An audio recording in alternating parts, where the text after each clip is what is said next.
然后我们今天来讲一下，就如何将练习变为自己的一个作品。其实这句话听起来好像有一点点奇奇怪怪的。然后我画的一个练习，那它就不能当成我的一个作品了吗？但其实我说的这个作品的意思呢，是说以后大家是需要打磨自己的一套作品集的嘛，对不对？你的作品集里面的作品，那你平时画的一些练习可以直接丢进去吗？那要看情况。就比如说你现在在做一个人体的练习，像之前我一些学生的一些人体练习，比如说像这种人体练习啊，或者说像其他的人体练习，你可以说把它放到你的作品集里面去吗？答案是不可以的啊，像那种练习都是不可以放到作品集里面去的。那作品集里面我们应该是要去放一些什么样的一个作品？首先是你的完成度一定要高。完成度是什么意思？我们画画有一个流程嘛，首先第一个是草图，草图之后是一个精草啊，当然精草这一步可能有些同学是不画的，然后后面是我们的一个线稿啊，然后之后是光影的一个铺色，就底色，然后接下来2分，然后接下来就是2分或者说是打光嘛，就光影，然后接下来就是一个塑造，对吧？我们哪一步开始可以把它当成我们的一个作品啊？当你塑造完的时候，你的这张画才能成为你的作品，完成度一定要高。像这种练习，包括一些像线稿，像这是我的一个关门弟子啊，我的一个学生，他的这张作品可以当他的一个作品集里面的一张作品吗？答案是不可以的。为什么？因为这张画它只出了一个设计，只出了一个配色，它没有光影，也没有塑造，完成度是不够的。所以说我们想要放到我们的一个作品集里面的一个作品，首先你是需要它有一个完成度。完成度的话，我在这里面找一下啊，像这些给大家看到的图，它都可以当成你的一个作品，因为首先它们的完成度是足够高的，是吧？它们是有一个完成度在这边的。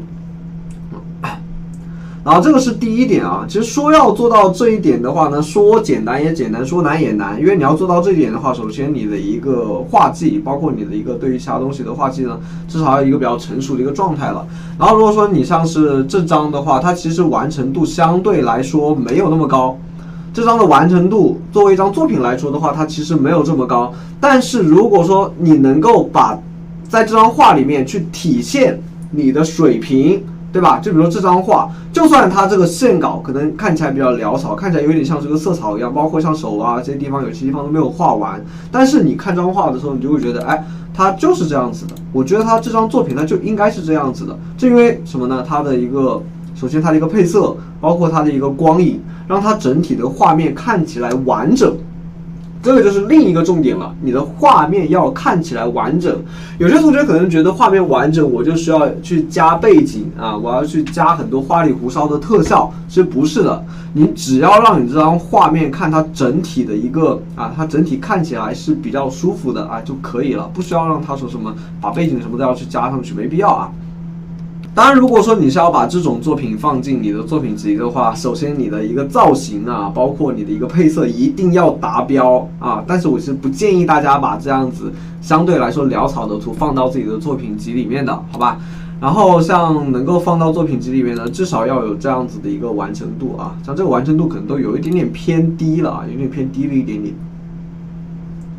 我找一个大家可能就是说能够理解得了的吧，像这种。它虽然不难像这种就是一个偏平涂的，对不对？它不难，但你的完成度至少要达到这样子的一个水平。然后怎么样让自己的画面看起来比较的高大上呢？就是你现在一张画你要放出去，你要让别人觉得，哎，这个人是学过画画的。除了你人物的一个本体以外，人物本身以外，它要有一个完成度。其实它的一个整个背景和它的构图都是很重要的。像这张画，它就是有把这种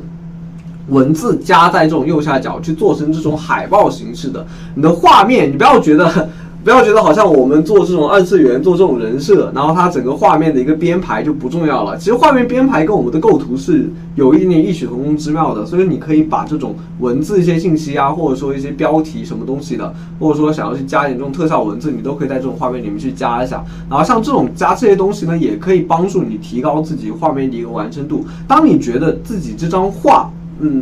不足以支撑成为你一张作品的时候，你就可以想办法用这种办法用这种方法去提高自己画面的一个完成度。然后还有一个方法呢，会让你画面直接看起来就高大上起来。但这个也是需要一定的一个编排的。就比如说我这几张画啊，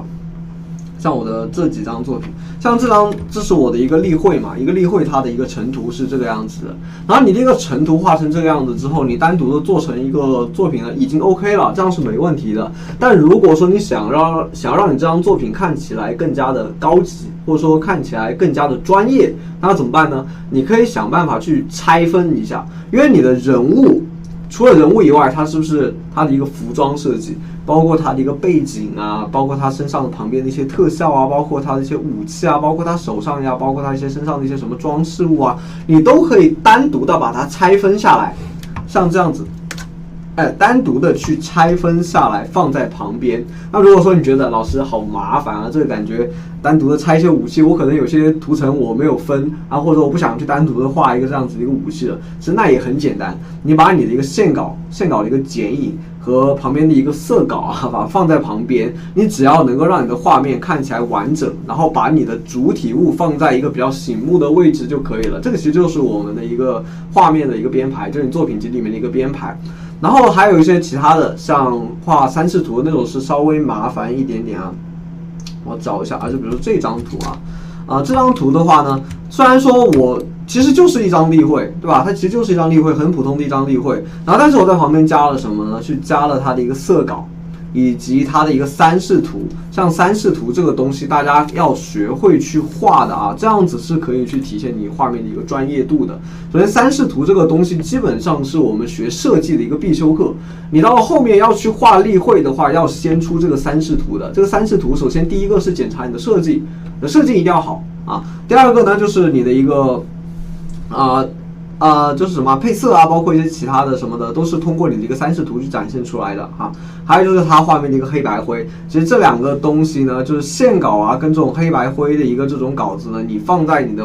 就是在你的一个作品集里面放上去都是 OK 的，都是没有问题的。然后想让你的画面再更加丰富一点怎么办呢？你去加一点边框嘛，是吧？一些就是让你的画面更加丰富的一些小窍门。像大家在画的时候呢，这种色稿、线稿以及它的一个黑白灰的一个稿子，如果说你没有出过这种黑白灰的稿子，把它拖到 PS 里面去，按 Ctrl 加 B， 然后去调整一下色阶就可以了，这个很简单。然后还有这种三视图的话需要额外去画，然后也需要大家自己单独的去练一下的，好不好？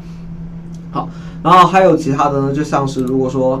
像我之前就是我接了几张商稿啊，这种商稿的话就只能给大家看一下这种线稿了。像这种稿子的话呢，如果说你想这张我是只需要出一个例会它的三视图跟什么东西都不需要做，所以说还算是比较轻松。如果说想要出三视图的话，你只需要把人物的一个三视图给它去出出来就可以了。然后你要去做一下拆分，这张画我之后也会去做拆分，去拆分什么呢？去拆分出它的人物，然后以及它的一个背景上面的这条龙，还包括我画的这张机甲，它也是一样的一个道理。人物跟背景的这个机甲，还有整个后面的一个特效，你都可以去做一个拆分。虽然说你单独的放这样一张画出去，已经可以体现你的一个水平，体现你的一个能力了但是你想要去糊弄一下外行人是吧？想要去糊弄一下，比如说你去接稿子你要去糊弄一下我们的甲方那你其实都可以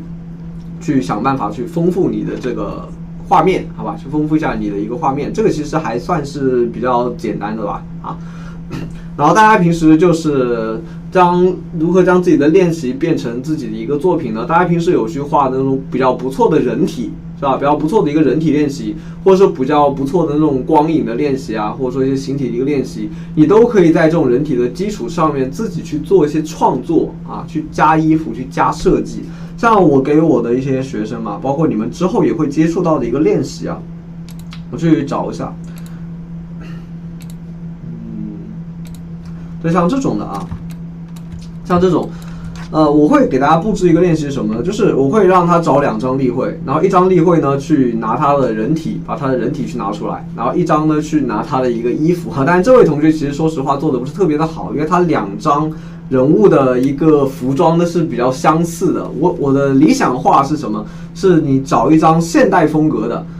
找一张现代风格的一个人物的人体，然后再去找一个偏古风、偏设计感一点的衣服，然后去穿上。这样子的话呢，首先是一个锻炼自己的一个造型能力和设计能力，因为你在画这种衣服的时候，你要去想一下它这种衣服的转面要怎么样去做嘛，是不是？然后这个阶段结束之后像你开始有了这样子的一个人体之后，你要尝试去修改它人物的一个动态，因为这个动态你不可能说直接拿来用，那就是算抄袭了，对吧？这个还是不太行